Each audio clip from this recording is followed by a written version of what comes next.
artista. Sino ba namang lalaki yung hindi mangangahas o mapanood yung napakagandang talent niya? Sa mall shows ba, mapapatwork it like Mike? Ewan ko, pinaglalaroan niya nga ako every time na nag-mall show kami. Pero nakakatawa naman kasi sabi ko ngayon yung mga tinuturo sa akin ni Mahe na parang the way na paano mag-entertain. Kasi si Madge, magkaiba kami. Siya performer siya sa ka-actress. Ako kasi umaarte lang ako eh. Ganun lang yung ano ko eh. And then siya nagdadala sa akin. Actually, si Madge nagbibigay sa akin ng light. Nagpapalight sa akin every time na magkasama kami. Iba talaga, iba si Mahe. At iba rin yung chemistry nila ni Mahal. Oo, iba Ang ganda eh. ng chemistry Na nila. nag-twerk it ka. Magugulat na lang kayo mag-twerk it like Coconut. At ito pa, mahilig mag-twerk. Ayan, Like sige. Miley rin. Walang iba kundi si Professor Joe Consol. Mag-joke. Go on. Mag-twerk it Something ako. that I Sample. Congratulations ko. Thank you po.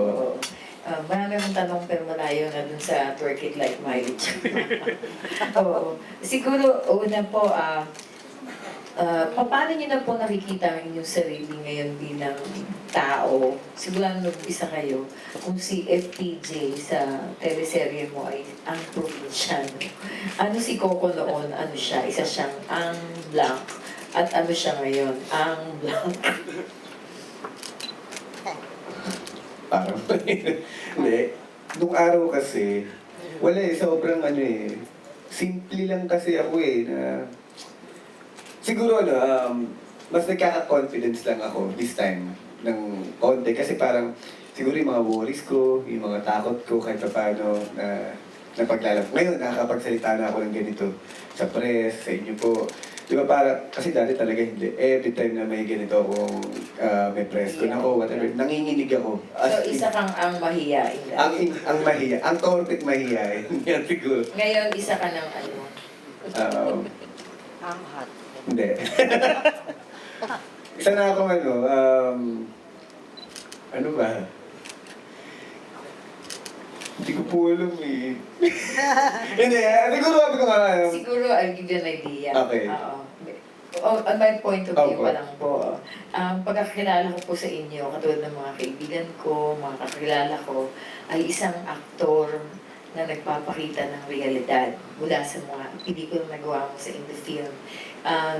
Binigyan ka ng respeto ng lahat ng tao dahil pinapakita mo yung hindi kayang ipakita ng iba.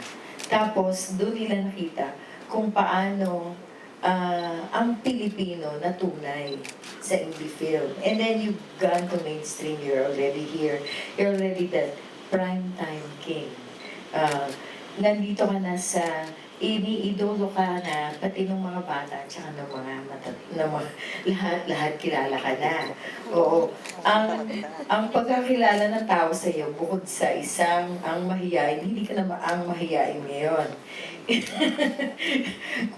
Tatanggapin mo ba isa ka ng ang veteranong aktor?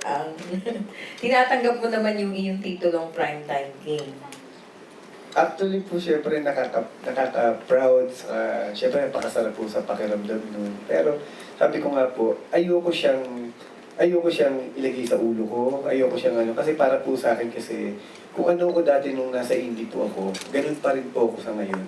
Basta ang alam ko lang po, sabi ko nga, nandito po ako para magtrabaho. Nagtatrabaho po ako para sa pamilya ko at sa future ko. And then, kung ano man po yung obligasyon ko o ano man po yung sinasabi ko nga po na parang meron kaakibat na malaking obligasyon ako sa mga manonood, nire-respeto ko po yun. Kaya sabi ko nga, this time, nagiging mapili ako sa bawat proyektong ginagampanan ko, sa bawat role na ginagampanan ko kasi yun yung nakikita sa akin ng mga kabataan, lalong-lalo na po ng mga kabataan ngayon. Na parang sabi ko nga, kung meron ako may share sa kanila, siguro yung bawat karakter na ginagampanan ko, yun yung may iwan sa kanila na magandang alaala. At sana, maging inspirasyon pa nila ako sa mga karakter na ginagampanan ko. At gusto ko sana, lagi ko nga sinasabi, dumadaldan na ako, ito na.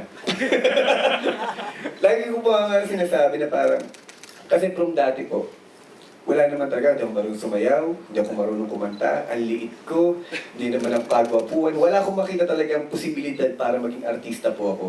Pero sabi ko nga, isa lang ang determinasyon na pumasok po sa akin kung ba't naglakas loob ako pumasok to. Gusto kong kumita kahit papano kasi yun yung paraan para makatulong ako sa lola ko at makapagtapos po ako ng pag-aaral.